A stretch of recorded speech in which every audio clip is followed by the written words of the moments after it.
All right, welcome everybody. This is one of our REAL classes. We're really excited to be back and active with REAL. We have 12 classes this month. We have one more on Monday, which is pickleball, intro to pickleball. And so we're happy to have our Kentwood Police Department here today and our Kent County Prosecutor. So let me introduce, we have Chris Becker here. He is our Kent County Prosecutor, our head prosecutor.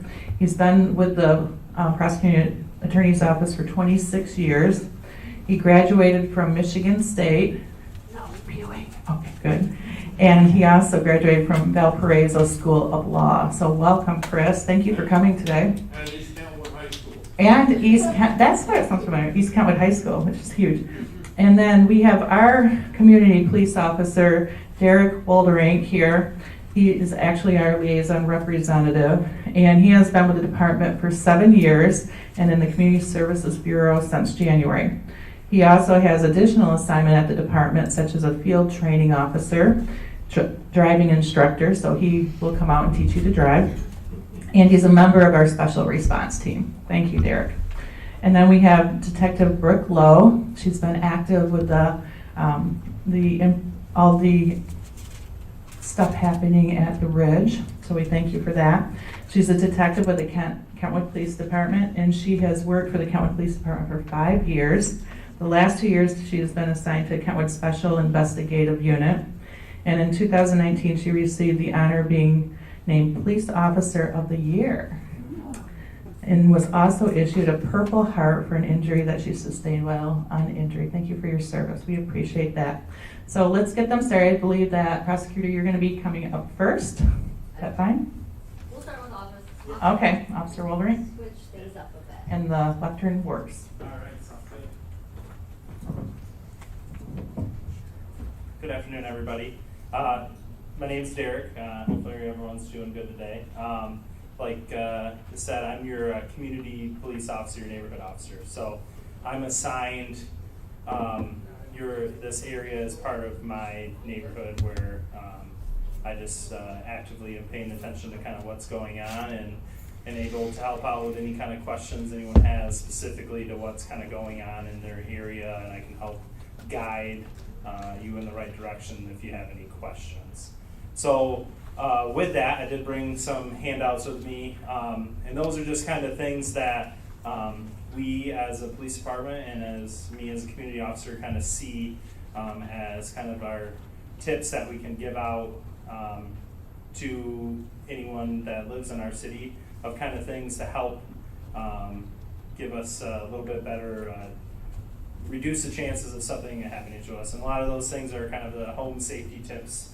There is just kind of a lot of times criminals are looking for that opportunity to get something or take advantage of something. So then we just got to make sure that we're locking our doors to our houses and trying to get things well lit and trying to keep things upkept and things like that, like bushes and things like that, so that it kind of prevents someone from being able to kind of have easy access to. And that goes with, too, if you live in a place with windows and doors that you can see through. A lot of times they're looking for those high value items, so that we try to keep those things away from and out of the view of the kind of the suspect, because a lot of times crimes are crimes of opportunity where they're looking for something, and if they see it, they say, okay, I see that expensive item,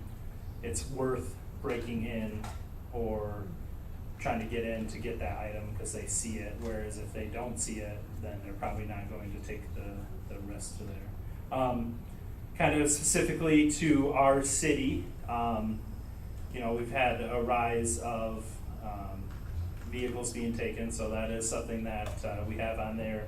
On one of those small cards there is vehicle thefts are kind of been on the rise for us, and we just want to remind everyone to make sure they're locking their cars when they're out of it to prevent them from getting in your cars and possibly taking some of them, but also bringing your keys with you.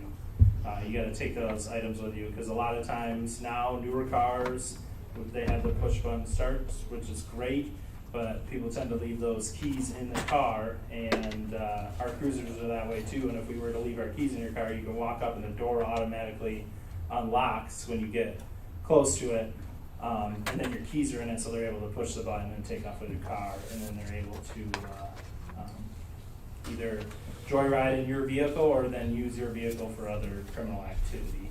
And then also we have, we love our Michigan winter, so then of course we warm up our cars and things like that, but we don't want to leave our keys in the car warming up and things like that. We get a lot of vehicle thefts where people are warming up their cars, and again, it's just that crime of opportunity. They see a car running with the keys in it, they're gonna hop in and take it. And then just kind of go from there is it really, other than taking these tips and trying to prevent it, kind of other trends that we have a lot recently are a lot of phone scams. That's been a pretty popular thing where someone's trying to get a hold of you, either over the phone, email, any type of communication where they're can be very aggressive, and they're saying they're the police officer, they're an IRS, they're a detective, they're a captain of the police department, and they're going to come to your home or your family member's home and arrest you if you don't pay them for whatever reason that they are using. So they're going to get a warrant for you and come to your house and arrest you. And they're very aggressive when they get you on the phone and are saying, no, well, if you do not do this, we're going to be there and we're going to arrest you. And they do a little bit of research prior to calling sometimes too, and we'll know some basic information about you or maybe the family member just from being able to Google it or figure it out on the internet from a public kind of record search type thing. So just be aware of that. They're going to ask for like credit card, banking information, or one of the big ones that should really stick out is a lot of times they ask for gift cards. So they're going to send you to a location to buy gift cards and then give you the gift card numbers to do that. The police, we don't call people and threaten to arrest them if they don't pay us money. Either does the IRS or any entity. That is not how it goes, so that is going to be a scam. So just ignore, but they will be very aggressive with you and try to convince you that if you hang up, you're going to be going to jail. So just be conscious of that. And then just kind of always looking out on top of that too with identity theft. A lot of emails, spam, things like that are getting sent out to emails that they're trying their best to make it look legitimate from a bank or things like that. So just be conscious of who's calling you. Does the email look like it's from the actual business? Just kind of analyze those things. And if you're not sure, do your own research before you provide any information to them. Do your own personal research or actually find your own phone number to call them and verify, just so you're not giving out your personal information to anyone. But in the thing, if it happens where they do end up getting your personal information or they end up giving them money or anything like that, that's always a call to the police department, and we can call and investigate it from there. Now, if you get an email or something like that where there's no suspect information or anything like that, that can just be reported online at our city website, which is kentwood.us. But if you do have something taken from you, we do want to know about it right then and there type thing, and that's just a call to dispatch and we can respond out here. You can also report that online, but it'll eventually get as possibly assigned. So just call and report it to us. And then that goes to the fact that we always want to hear if you guys see anything that's going on in the neighborhood or any suspicious activity. There's so many times in my career where we're following up on something and someone says, yeah, I wanted to call, my car did get broken into, but nothing was taken. But it's still a crime that someone broke into your car, and we would like to know that because then we could see if there was a trend and then possibly be in the area and catch the person the next time they're in the area if that happens. So don't be afraid to call us. We want to know anything that's going on. So if you see it, kind of call and say something so that we know. We want to be out there. It doesn't take us very much time to come and check the area for something if you see something going on. So don't ever feel like you don't want to bug us because we're busy doing other things. We want to know what's going on in the neighborhoods and things like that so that we can help problem solve and figure it out. So yeah, and then my contact information's on there if you have any questions about anything in general, community policing wise, and you can always get with anyone here too to get in contact with me if you have any questions about anything. Yes, ma'am. Does the police department ever call and ask for funds? For donations? Yeah. No, we don't ask for donations. Okay, because I've been getting calls lately about that. Yes, for the Kentwood Police Department? Yeah, so yeah, we're not calling and asking for donations.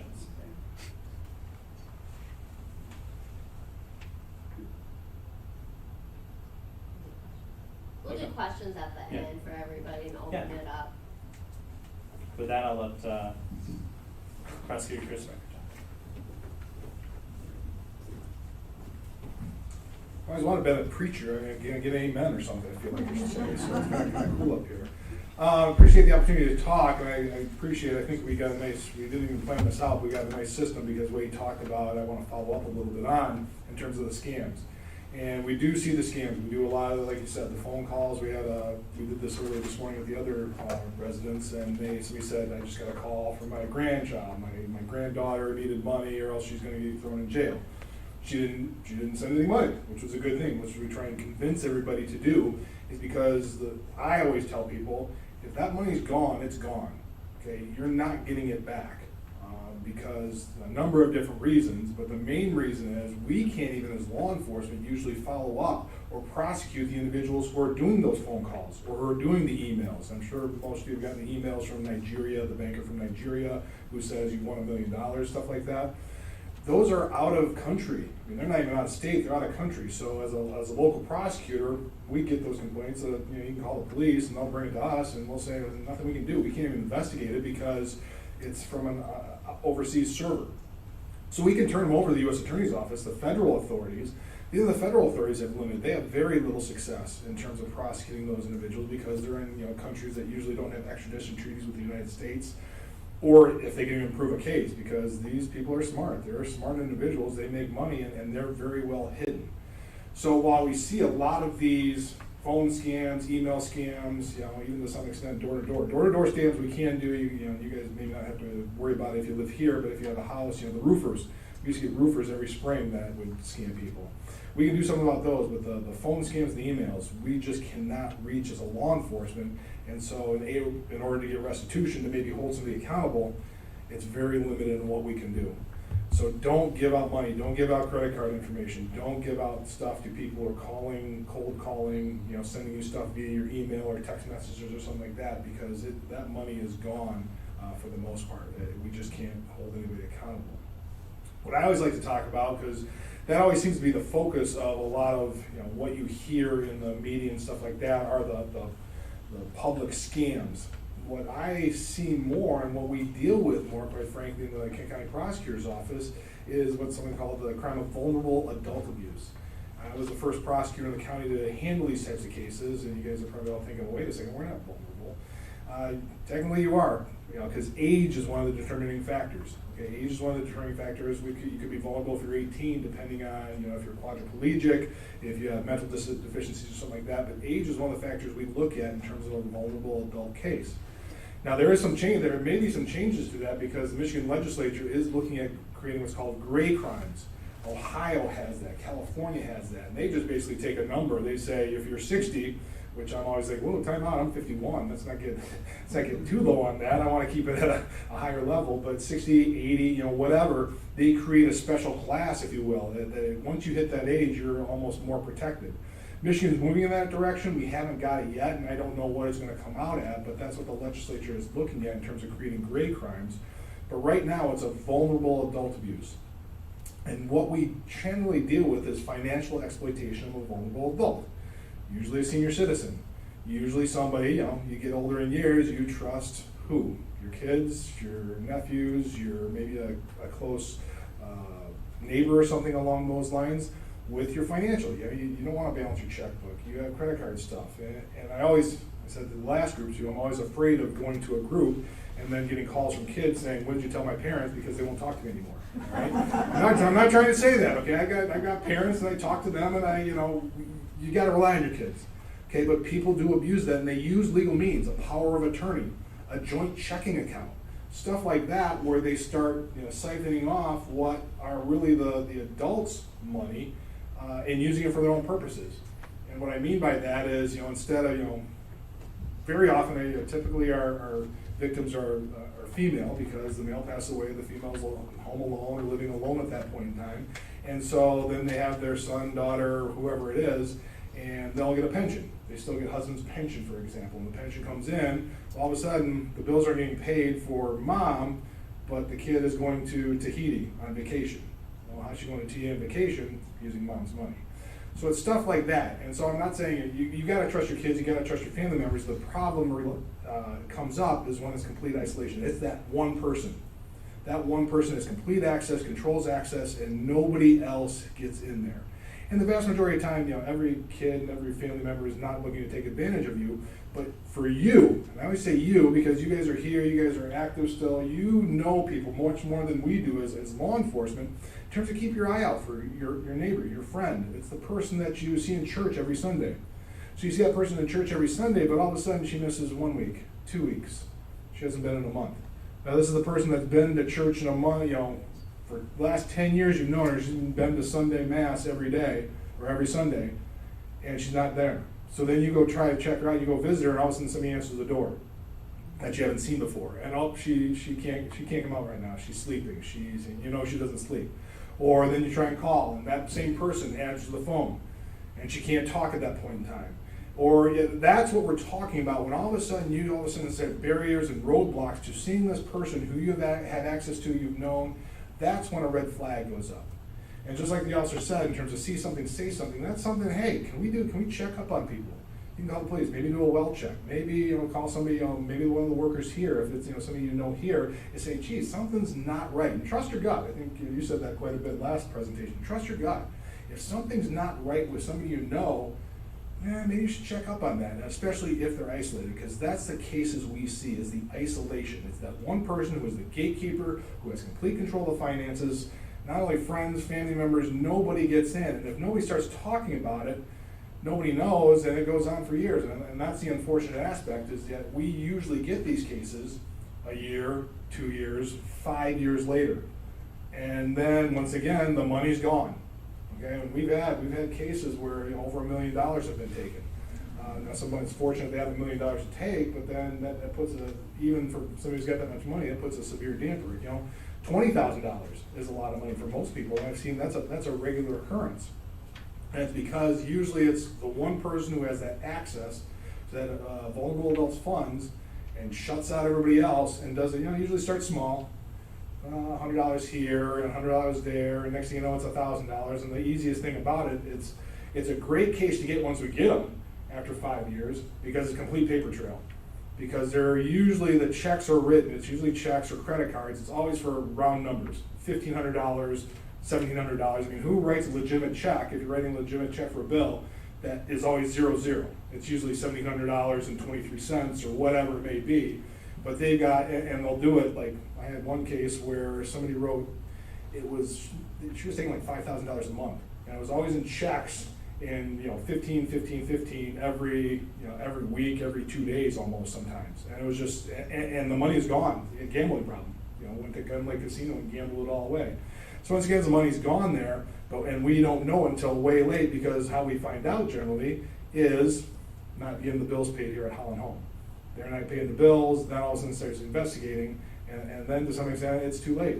We can hold that person accountable and we'll prosecute them, we'll get them convicted of something, but in terms of making that vulnerable adult whole again by getting that money that they're relying on, it's gone usually, and that's the problem. So that's what I always tell when I talk to groups like this, and not to plug, but there's a red pamphlet. There's a pamphlet that you should have gotten. That's one group, the Stop Elder Abuse Coalition, that works here in Kent County. You are all welcome to come. It's open to the public. It's usually a collection of law enforcement, Adult Protective Services, Holland Home, adult care providers, social workers. It's a group that meets at the Area Agency on Aging, and they get together to talk about these issues. And they have presentations, and we heard about hoarding and all kinds of varieties, not just law enforcement and people like that. But it's a group, we'd like to have more seniors involved in that, because you can provide some insight, because it's generally just the providers and people working in that area, but it's great to have more seniors. And another group that's a good one to join is the Advocates for Senior Issues. I'm actually giving a more fuller presentation on the criminal justice process. They usually meet at Meyer Gardens, but I think this one's at the Kroc Center, September 17th. They're usually the second Friday of the month. But Advocates for Senior Issues is another good one. They talk about these issues. They have issues that, it's a way you can get involved. Because if you're here, I think you want to be involved and do something, and it's not just, sitting back and reporting crime and watching out. You maybe get more actively involved. One of the other things, a part of it's not just financial exploitation, we also have physical abuse of a vulnerable adult. We see that much less, and I'm not saying it doesn't happen, it's just much more difficult to prove. And I say that because, just like everybody, we all get our bruises and cuts and scrapes, and it's hard for, once again, you guys see it, you are the witnesses, if you will, you would raise, the red flag, but you're not going to see this. Very seldom are you seeing, the chest or, body of somebody. The biggest thing you may see is, black eyes. We see that very often in domestic violence cases. A woman will get hit in the face and have a black eye. Well, I ran into a post. You generally you usually have a cut, maybe something along the chin. You don't get a black eye from that. That is something you may see. That is something, once again, okay, one time something may happen, give them the benefit of the doubt, but if it shows 2, 3, 4 times, that may be something you want to, hey, what's going on there? Let somebody else know. Talk to somebody. Do something about that. Because we can't do anything unless we're called in, and I think there is somewhat still hesitancy that domestic violence, even the financial exploitation. When we first started, this is always it's a family issue. This is a family issue. We don't want to get involved. It's somebody else. Let's not step on any toes. Well, it's not always a family issue. Maybe even if it is a family issue, there's family involved, but there's a victim. There's a victim in a domestic violence. There's a family member getting wounded by another family member, or getting injured by that. So we need to know, and we need you to tell us about that. So that's the two main issues we see in senior citizen and senior crimes. I know, prepared to answer questions. I think we're going to take questions at the end, but I know there's been some incidents here locally and in some of the homes in terms of a break-in. The thing I thought about, I reviewed the case and saw it. The one thing is, it's still extremely rare in terms of any sort of larcenies, break-ins, a senior home, quite frankly, at any home. I mean, it happens, and there are certain areas that in even Grand Rapids or Kent County that's maybe more prevalent, but it's still relatively low. And especially when you're dealing with your population and where you live, it just doesn't occur that much. And so it's unnerving, and no doubt trying to lessen what exactly happened and somebody going into a house or a room and taking property. But people shouldn't live in fear. Okay, it happens. We've charged the individual, but it's a nonviolent offense. It's something that it's extremely very rare. So we don't want people, hiding out in their homes or feeling unsafe in this area. Because I was just saying, last time, I had to Google. I had to do the map search to get out here because I really didn't. I kind of had an idea, but I didn't know exactly where it was. That's a good thing. If I know exactly where you're at, that means we're getting a lot of reports about that area at our office. It's coming across the police reports, so you don't want to be in that situation where you go, oh, I know exactly where that is because we've had a bunch of reports. That's not the case at all here. So that's kind of, I think we've got one more little thing, but we'll answer some questions. I'll be happy to answer questions about senior crimes or anything around the criminal justice system when we get a chance to. So I appreciate your time.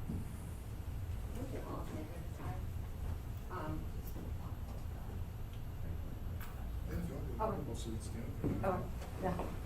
Hi, I'm Detective Lowe. I'm Brooke Lowe.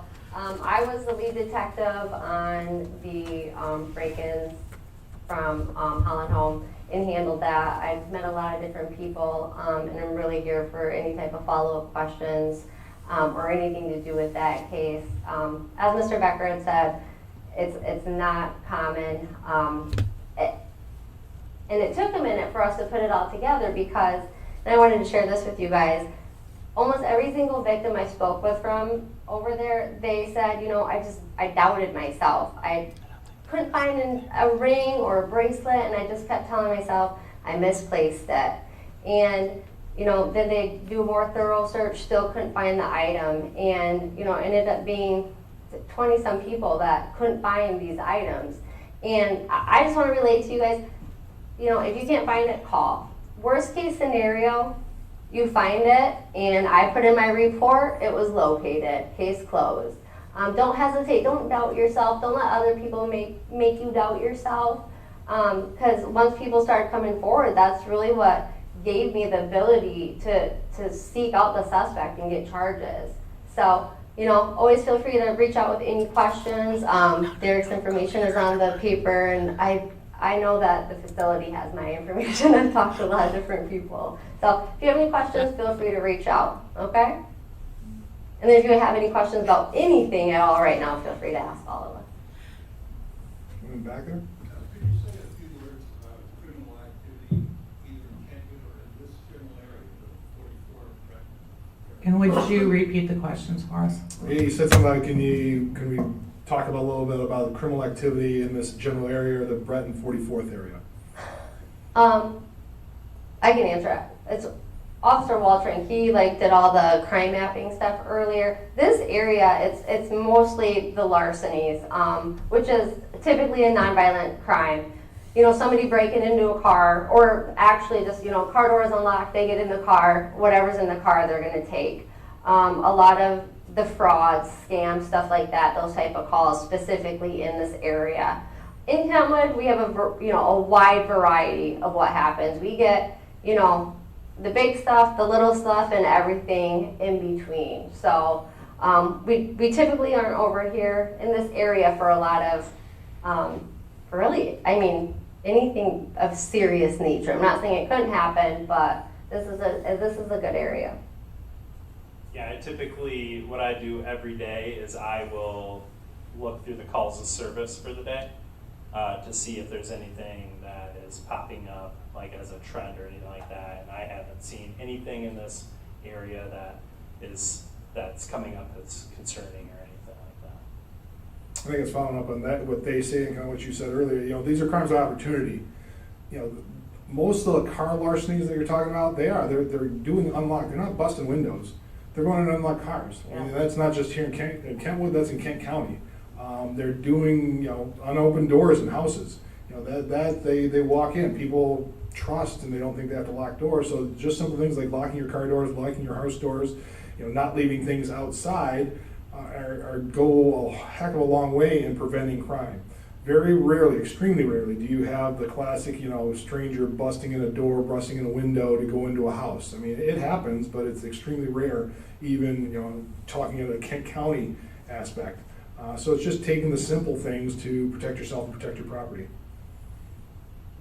Is there Oh. any drug activity, trafficking, human trafficking, that type of thing? He's asking about now drug activity and human trafficking.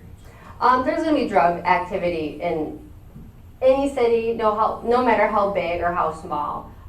That's what my unit typically specializes in, is narcotics, and we have a great unit, and do a lot of stuff to prevent that. But unfortunately, it's always going to be a battle against drugs, law enforcement against drugs. It's never going to end, and it's just going to be something we fight, I think forever, unfortunately. But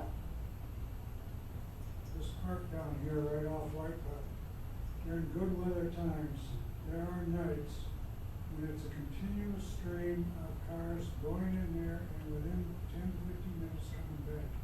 They're not there for a picnic, they're not there for a basketball, and there'll be 20, 25, 30 cars come by in an hour and a half, just short visits down there and right back out again, which looks to us like could very well be drug activity.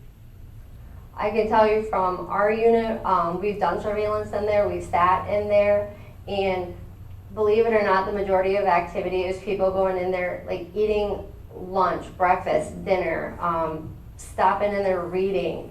I know, several years back, I had heard people are finding paraphernalia and stuff like that, but that's reduced significantly. I haven't seen anything in there firsthand, and we don't and haven't gotten complaints in there for quite some time. I know Officer Wolterink spoke earlier and said our second, especially and third shift, officers drive through there. They're going back there. They do a really good job checking all of our parks, because there is a city ordinance that nobody should be in the park after 10. So if you see somebody in there after 10 and you think there's something suspicious, call, and somebody can come over and check it out. Is that true for all the parks In Kentwood. In Kentwood. I can't speak anywhere else. I just know in Kentwood. Kent County usually has a dawn to dusk, so it may go a little bit later, you know, depending on the summertime, 10 o'clock, they may close down, but most parks have, you know, nighttime exclusions. Kentwood is 10 o'clock. Mhm. Any other questions? Aside from the park, is the Smoke Campus patrolled on a regular basis? Yes, our officers are really proactive about using any downtime. And when I say downtime, I mean when they're not on an active phone or active call. You know, checking out businesses, checking out this area, just driving through neighborhoods, especially with the car larcenies. You know, we like to have our presence known to be preventative. And to touch on that too, these kids, they'll just like go and touch handles on cars to see if it's unlocked. They'll go car to car to car to see if a car door is unlocked. And if it is, you know, get in, check it out, see what's in there. If it's not, they move on to the next one. So it is really important to lock your cars, your houses, you know, especially the cars, because they'll just move on, and that's what we want. Yeah, and they're looking for easy stuff within the cars too. Yep. I mean, they're not usually, they're not always taking radios anymore like in the old days, taking them out of the car. They're looking for chains, they're looking for if you left your cell phone in there, any electronic devices that they can grab and sell. So it's not like, and then we've got a string, but they're usually stealing the newer cars. We've got a real string of, and it's juveniles, stealing cars, but they're usually focused on the car dealerships. I can't say we've had a ton taken from houses or stuff like that. If they're actually stealing a car, that's usually from a dealership. But if they're going to their cars, it's just for change, electronic devices, something they can sell. Now that cannabis is legal, has that made any difference in policing? Yes, it has. How? You used to stop a car and if you smelled weed right away, you know, that was probable cause to search a vehicle. That's not necessarily the case anymore.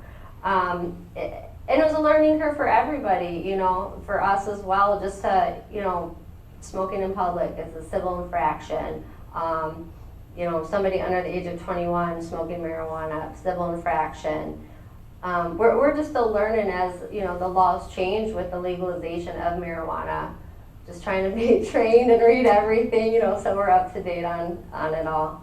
And it's a little bit different. I have a little bit different perspective because it really isn't done different from what we do at the prosecutor's office. You know, that was one of the big things they sold in legalizing marijuana is it's going to, you know, revolutionize and free up all this time for the police and, you know, clear off our case dockets. That hasn't happened because marijuana was not swamping us to begin with. And I was out there we tried to get out there and say it's not going to have an impact. And it hasn't done anything for our caseloads, and if anything, it's probably made it harder in terms of, you know, for police to do maybe some good work that they were able to before. I suppose the biggest impact is the danger on the roads. We've seen an increase in crashes, we've seen an increase in, you know, motor vehicle accidents, even deaths involving marijuana, usually a combination of alcohol and marijuana.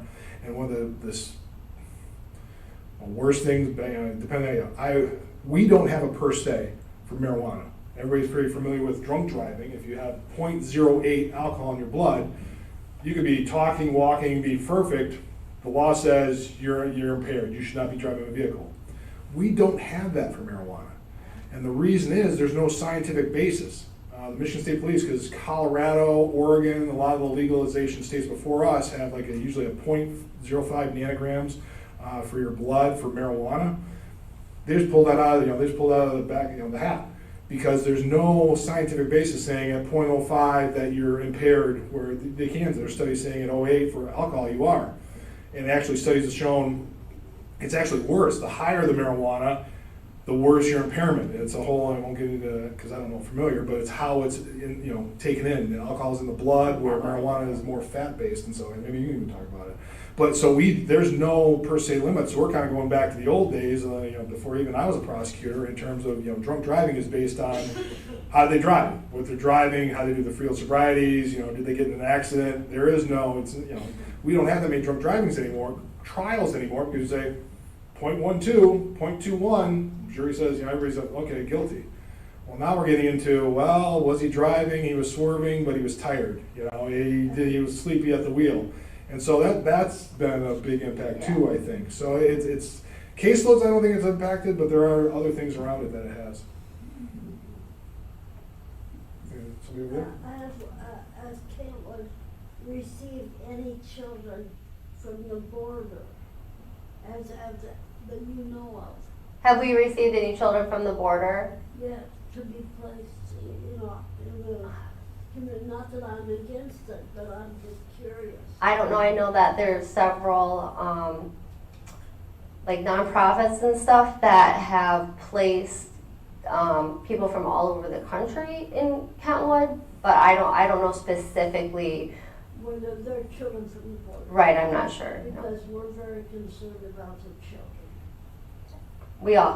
Everybody wants, kids to be okay. Nobody wants to think of anything bad happening to any children. One question that was asked at the last one is, when do we call 911 for what type of thing that's going on, or non-emergency, or report online? And I just want to say that if it is an in-progress event, like you see someone doing something that is criminal activity or suspicious, that's the time that you would call 911. You see someone in the parking lot looking in windows, pulling on door handles, for example. That's something that we want to know right now so we can respond. You see an assault happen. You see somebody hit somebody. Give us Those a call. are Yeah. in progress, 911. Now you wake up in the morning, your car's been gone through, that type of thing, but there's nothing going on anymore. That's something that you would call non-emergency and have an officer still going to respond, but that would be the time you would use non-emergency. Because sometimes people call non-emergency when it's an emergency. So, and then with the cases of online reporting, it is if something has occurred, but there's no suspect information, so there's nothing that we're not going to be able to follow up on, that's when you would report it online, just so that we can know about it, because we want to documented. stop that. So like, if you get a email, just an email and nothing's occurred or anything like that, that's not something that you have to call a police officer out to come look at the email. That's something that you can report online so that we know about it. But if something happened in progress and you lost money and things like that, that's something that we can come out for.